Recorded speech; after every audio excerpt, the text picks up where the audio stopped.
Hi,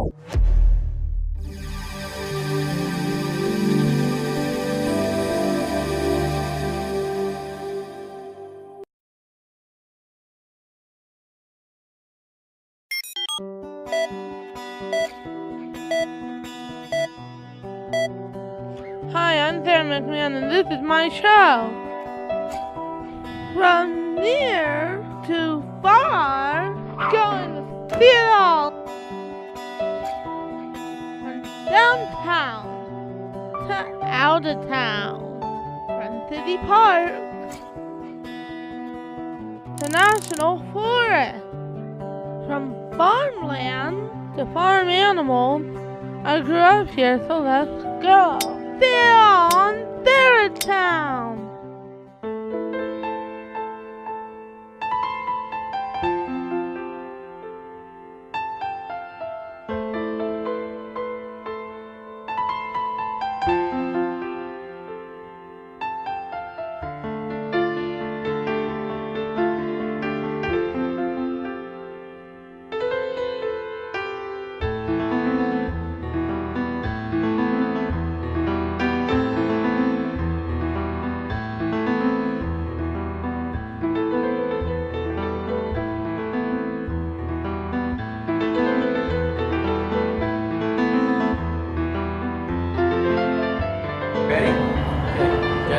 Look at this camera and begin. We are here with Valley View Christmas trees. We're introducing Mike. So Mike, tell us a little bit about this place and how it got started. Well, Valley View Christmas trees has been around for a long time. This is my first year actually being a manager of the lot. I'm a manager here in Menifee, California. It's really exciting to be here. I love selling the Christmas trees to all the happy families that come in and pick out their Christmas tree together. It's been a great time so far. Cool. So Mike, how did you get started? With the Christmas trees? Well, my wife and I, it's kind of interesting. We're traveling around the country right now, and we're taking seasonal jobs here and there. And I met Mel through an advertisement he put out for someone to hire to run a Christmas tree lot. And I started talking to him, and first Vivi and I, my wife, managed a pumpkin lot, and now we're managing the Christmas trees for him. Wow! What's your favorite part of selling Christmas trees? Well, it's a fun thing to sell. You're selling it to families with little kids, and they're creating memories together, coming in and picking out a Christmas tree. And so you're not selling them a tire that they might need because they got a flat tire. You're selling them something that's a joyous experience for them. Yeah! How many trees do you sell a year? We're hoping to sell anywhere between 1,200 and 1,500 trees just off this lot alone. It's a lot of trees. Wow! 1,200 to 1,500. That's a lot, isn't it, kid? Mike, where do you get the Christmas trees from? Well, the owner of the lot actually used to be a Christmas tree farmer, and he had a farm up in Oregon.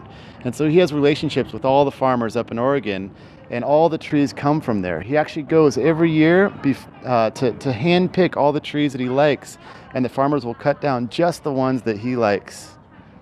How are your trees different than other Christmas trees?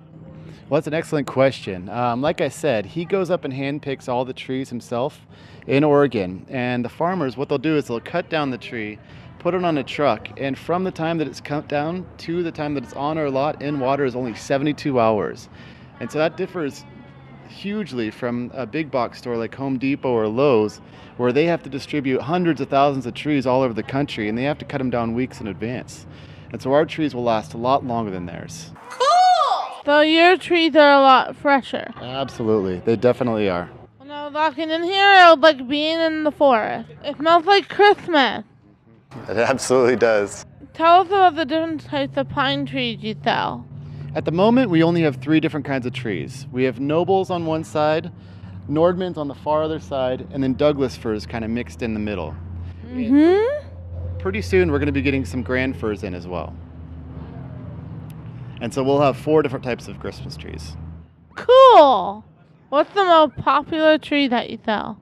Well, it's a tie between nobles and Douglas. Both of those sell a lot more than the other 2. What's the difference between a mobile and a Douglas? Well, noble, it's thicker branches, and it can hold ornaments a little bit better. But Douglas fir is a lot more economically friendly, and so it's a very popular type of tree. Oh, I'm picking out a tree for my room today. Let's go pick out a tree. Excellent. Sure, let's go. I'd happy to show you. Thank you. Let's go pick out a So tree. the smallest one we have is right over here. I mean, do you just want a little one? Yeah. We only have one blue tag. Let's first get. She first needs Jesse's to, getting a shot there. she first needs introduced. Yeah. Okay. So I'm here with wife Viviana. Viviana. Viviana. Okay. So Can you wait. say Viviana? Viviana, yeah. Wait, so I'm not ready. How close Vivian Van. Yeah, they call me Vivi. Waist up shot. You know who Vivian Van when she played Ethel Mertz. Oh, yeah? Where the pleasant girl. Sarah. Ah. We're gonna get sidetracked. We're here with Mike's wife, Viviana, and she's going to tell us about the different types of trees, but not Vivian Vance from I Love Lucy, who played Ethel Mertz.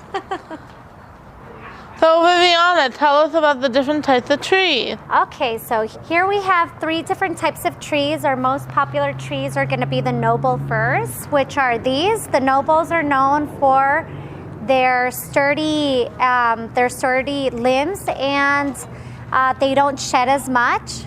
They're also known to have spaces between the branches. Wow. And then if we walk over to this side, these are called Douglas firs. The Douglas fir has a thinner needle. You see the difference? Mm-hmm. But if you can smell it, this one smells really nice. Smells kind of like fruity, citrusy. But these, having such thin needles, they shed a little bit more, and they're not good for heavy ornaments. Why not? Because they can fall. It's not going to hold up heavy ornaments. No. But they smell really, really good. Cool. Could you put lights on these though? You do, yeah. And you can put plastic ornaments on them. Yeah. If we walk over on that side, do you feel that aroma? Doesn't that It reminds me of smell Christmas, good? yeah. Yeah. Remind me of Christmas. You see these over here? You see how different this one looks? Yeah. These are called Nordmann firs. See that these have kind of a waxy needle, so these tend to last the longest and shed the least. Smells like the forest. It does smell like the forest, and it's kind of cold in here, huh? Mm-hmm. These, their branches are a little bit droopy, but they're still beautiful, beautiful trees. Cool. Do you want to feel the needles? See how soft they are? Would you stop?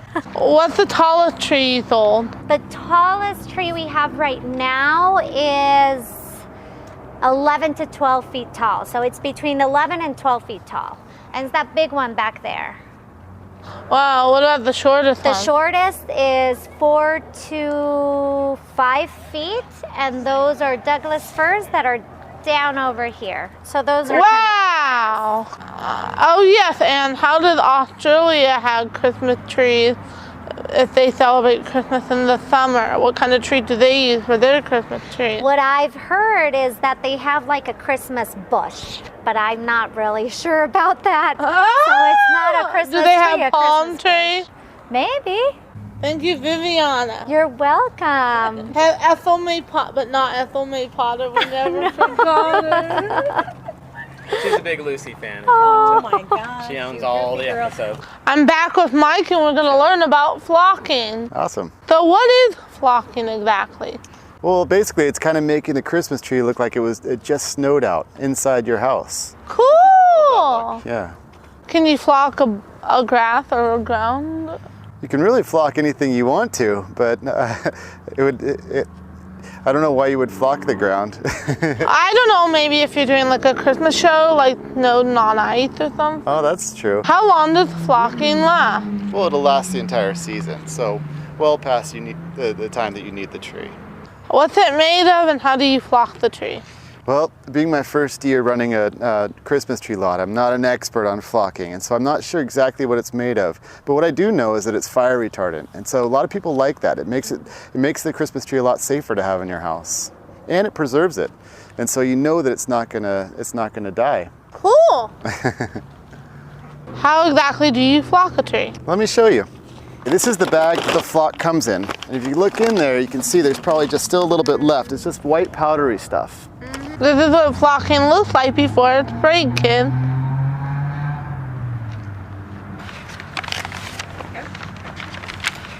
What we do is we take the bag of flock and we put it right in here, if you want to look in here. And it's really important not to have it too full or too empty. And there's a little, this wheel turns so it pushes the flock towards the middle. And then there's a trap door which pulls the flock down and it blows it all the way through this tube and out this gun right here. Wow. And then also hooked up to this gun is a water hose. And so first what you'll do is you'll come over here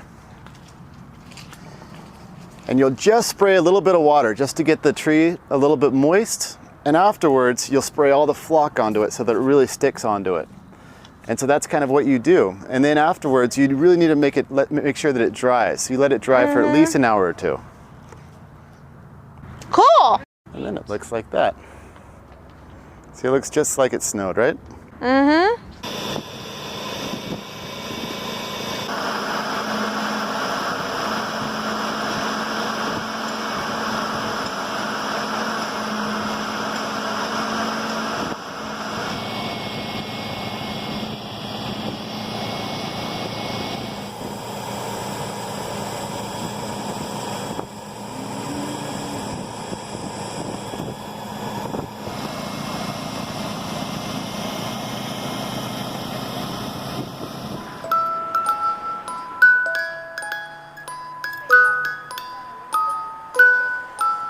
Is what we'd like to do is flock the trees about mid-morning or about noon so that it really has time all day to dry. Otherwise, if you put it on your car and drive home, all the flock's gonna come off if it's not dry yet. Oh, okay. Does that make sense? Yeah. All right. I'm gonna pick out a tree and I'm gonna get it flocked. And I don't get to take it home today if it's gonna get flocked, unfortunately.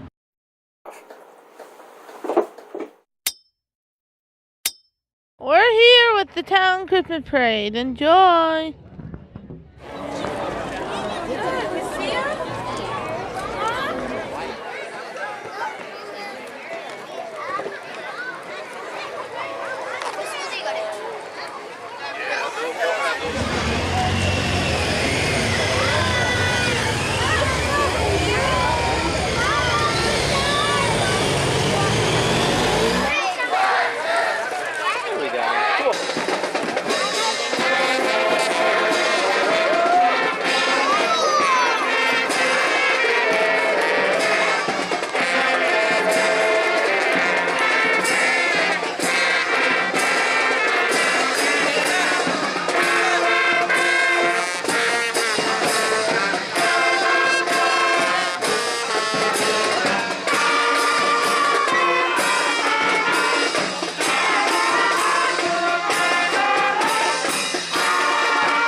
traffic park.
Like that schnozzle, weird schnozzle thing.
Almost 9.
Mike is going to tell us how they prepare the trees for sale when they come in from Oregon. So Mike, tell us a little about it. Well, all of our trees, like we mentioned earlier, are very fresh, and they come straight in from Oregon on a truck right after they're cut down. Where do they come from in Oregon? A farm? Yeah, from the farms. There's farms all over the place that he gets them from, that he sources them from. But the truck will pull up right up here and back in so that we can pull all the trees off at one time. And usually we get a shipment about 300-400 trees at a time. So it's a lot of work. We'll have 4 or 5 guys working on getting them off the truck. And what we'll do is we'll separate the trees by the type of tree and the size of tree. And then we'll put tarps down, and we're constantly watering these trees. We're spraying water on them all day just to keep them fresh. Once we need some of the trees to be able to put up, because some of the trees have been sold, we'll take them over to our drill over here, and we'll use the drill to drill a hole in the bottom of them, and that's how we get the stand on it.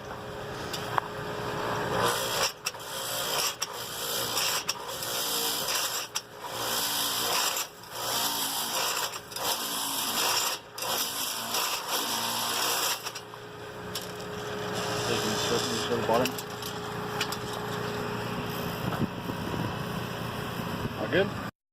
And so once we get the tree drilled, we'll hammer a stand on it, and then we'll carry it into the sales area, and then we'll cut off the twine so that it opens up and it's ready to be sold. Yep. So this is the machine we use to be able to drill the hole in the bottom of the tree. And what you do, just like what you're doing, you step on the pedal really hard, and the trunk will go right in here. Okay, and try not to get your hand. Yeah, you close it. You close it on the trunk just like that, and then this this part right here will drill. Well, so you can push this lever down, and you'll see the drill come up. Oh yeah! Ah! There you go. This is the tree I'm getting. What kind is this tree? This is actually a Nordmann. Oh, a Nordmann. I'm getting the Nordmann tree. It's getting medium flock, but I can't pick it up until tomorrow. What's the best way to take care of the tree? The most important thing is really keeping the bowl full of water. You never want the tree to be dry. And so it drinks a lot more water than you would think, and so every day put some water in it. Yeah!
That's it. That's our 28th episode. Thank you, Mike and his wife, Viviana. Absolutely. It was Have a pleasure. blessed Christmas. Merry Christmas. Merry Merry Christmas. Christmas. Is that all right? Yeah, we are fighting. Okay. I